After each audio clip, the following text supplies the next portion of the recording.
Pernah nggak sih kamu ke pasar sama ibu, terus beli mangga 1 kilo, terus bayarnya 10.000, tapi waktu beli 3 kilo bayarnya jadi 30.000? Atau pernah nggak sih kamu lihat tetangga gotong royong bangun rumah? Makin banyak orangnya, makin cepat juga selesainya. Di video ini, kamu bakal belajar 3 hal seru. Yang pertama, kamu bisa menjelaskan konsep perbandingan senilai dan berbalik nilai. Yang kedua, kamu juga bisa menerapkannya dalam kehidupan kamu sehari-hari loh. Dan yang ketiga, kamu juga bisa menentukan sendiri suatu masalah ini termasuk ke jenis perbandingan yang mana ya. Nah, sebelum masuk ke intinya, kita kenalan dulu sama yang namanya perbandingan. Perbandingan itu simpelnya adalah cara kita membandingkan dua besaran atau lebih. Misalnya, membandingkan jumlah barang dengan harganya, atau membandingkan jumlah pekerja dengan waktu yang dibutuhkan untuk menyelesaikan sebuah pekerjaan. Nah, dari perbandingan ini ada dua pola hubungan yang bisa kita temukan. Yang pertama, keduanya itu bergerak ke arah yang sama, dan yang kedua, keduanya bergerak ke arah yang berlawanan. Dan dari sinilah lahir dua jenis perbandingan yang akan kita bahas.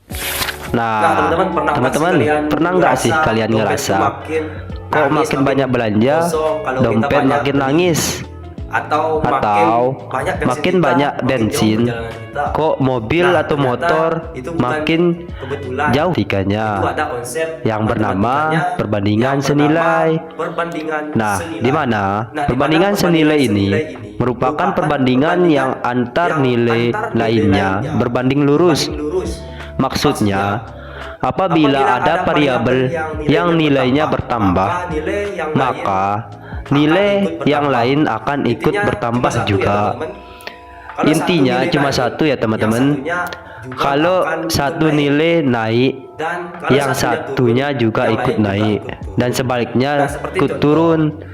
Nah, seperti contoh, suatu toko menjual roti 5.000.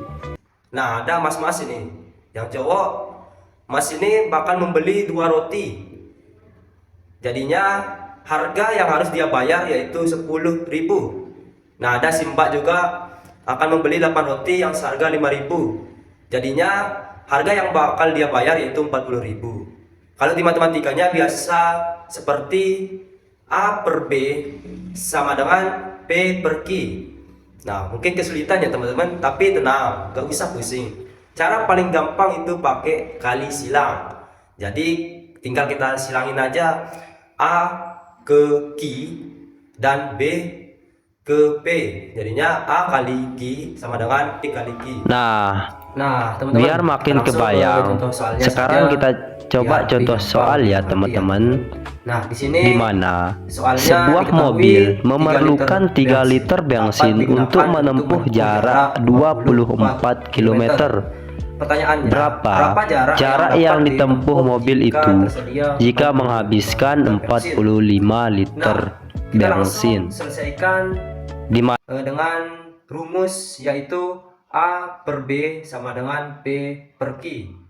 Nah, dengan A sama dengan 3 liter bensin, B sama dengan 24 km, P sama dengan 45 liter bensin, dan Q-nya belum kita ketahui berapa kilometer. Nah, sekarang kita langsung selesaikan ya teman-teman.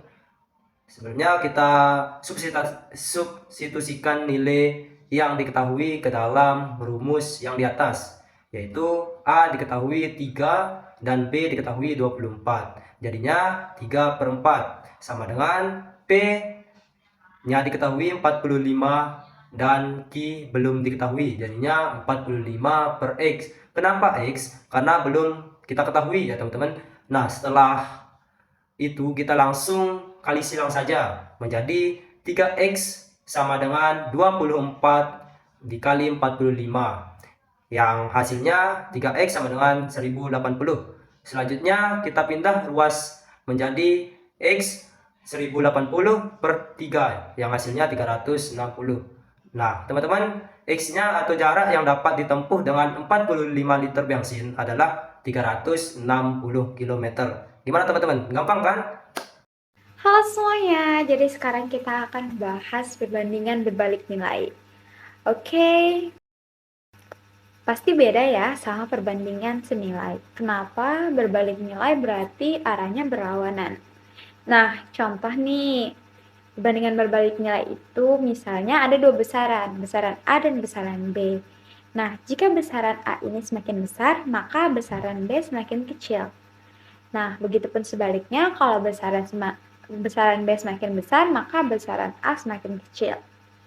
Jadi dia berbalik ya, nggak kayak senilai. Kalau A besar, B ikutan besar. Kalau B kecil, A juga ikutan kecil. Jadi dia berbalik searah. Kecil.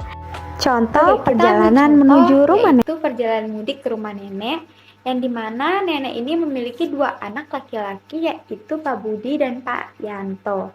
Nah, Pak Budi dan Pak Yanto ini rumahnya tetanggaan ya, jadi jarak tempuh ke rumah nenek itu sama. Nah, di sini mereka memakai dua motor, jadi mereka goncengan sama istrinya masing-masing. Oke, jadi Pak Budi ini pergi menggunakan kecepatan 100 km per jam dengan waktu tempuh yang dia lalui itu cuman 2 jam. Sedangkan Pak Yanto ini dia menggunakan kecepatan 50 km per jam sehingga dia mendapatkan waktu tempuh 4 jam. Jadi kita bisa lihat ya di sini kita bisa memisalkan persamaan dua besaran A dan B ya. A itu berarti kecepatan dia, dan yang kedua itu waktu tempuh. Nah, kan kalau kecepatannya makin kecil, maka waktu tempuhnya itu akan semakin besar. Ya kan? Kalau yang 100 km per jam, dia makin kecil waktu tempuhnya. Jadi kita bisa lihat ya kalau dia berbalik. Oke? Paham? Dari perjalanan mudik ke rumah nenek itu kita bisa melihat ya perbedaannya. Nah, di sini kita bisa menyimpulkan rumusnya. Sebelumnya itu kalau rumusnya yang perbandingan senilai itu kan A per B sama dengan P per Q. Sedangkan kalau perbandingan berbalik nilai itu A per B sama dengan Q per P. Kenapa? Apa sih bedanya? Bedanya itu di P per Q dan Q per B. Jadi dia dibalik. Jadi di mana A itu dia dikalikan sama P dan B dikalikan sama Q. Jadi dia beda. Kalau yang senilai itu A dikali Q dan B dikali sama P. Jadi beda. Oke? Oke, kita masuk Selanjutnya kita masuk ke contoh soal biar kita makin paham. Nah, 20 ekor ayam bisa menghabiskan 6 karung pakan dalam seminggu. Jika banyak ayam menjadi 28 ekor, berapa lama ayam-ayam tersebut menghabiskan 6 karung pakan? Nah, untuk langkah-langkahnya, kita harus menulis terlebih dahulu diketahui. Diketahui, 6 karung pakan dihabiskan dalam waktu seminggu. A sama dengan 7 hari. Terus dihabiskan dalam waktu seminggu. Di mana di sini kita bisa menyimpulkan A sama dengan 7 hari. 7 hari itu kan seminggu kan, teman-teman. Nah, terus di sini P dan Q-nya itu adalah jumlah ayam. Jumlah ayam pertama itu kan 20. Terus jumlah ayam kedua itu adalah 28. Kan diketahui 20 ekor ayam. Jadi itu menjadi P dan 28 ayam yang akan dipertanyakan ini itu menjadi Q. Jadi di sini kita cari apa? Kita cari B. Oke, jadi di sini kita ditanya B itu berarti berapa lama sih 28 ayam ini menghabiskan 6 karung pakan. Berarti Q, kan tadi kan rumusnya A per B sama dengan Q per P. Nah, di mana berarti A dikali sama P, B dikali sama Q. Jadi di sini B-nya yang ditanyakan berarti yang jadi patokannya adalah Q, yaitu 28 ayam. Oke, di sini rumusnya sebelumnya kita udah ketahui ya kalau A per B sama dengan Q per P. Nah, kita langsung masukin aja nih ke dalam rumusnya A per B. A 7 hari per B masih nggak diketahui, jadi ya udah tulis B aja. Nah, terus Q 28 ayam per P yaitu 20 ayam. Ayam yang pertama itu ya. Nah, kemudian kita di sini bisa langsung aja B sama dengan 28 per 20 dikali 7. Jadi A itu kita pindahkan ke sana. Jadi kan dia per kan. Nah, jadi kita pindah jadinya dikali 7. Nah, di sini langsung aja teman-teman. Kita coba deh teman-teman kaliin 28 kali 7 berapa? Berapa ya? Kemudian dibagi sama 20. Hasilnya berapa? Coba di pause dulu videonya, dihitung hasilnya berapa? Ya, hasilnya 5. Jadi, berapa hari 28 ayam menghabiskan 6 karung pakan, yaitu 5 hari.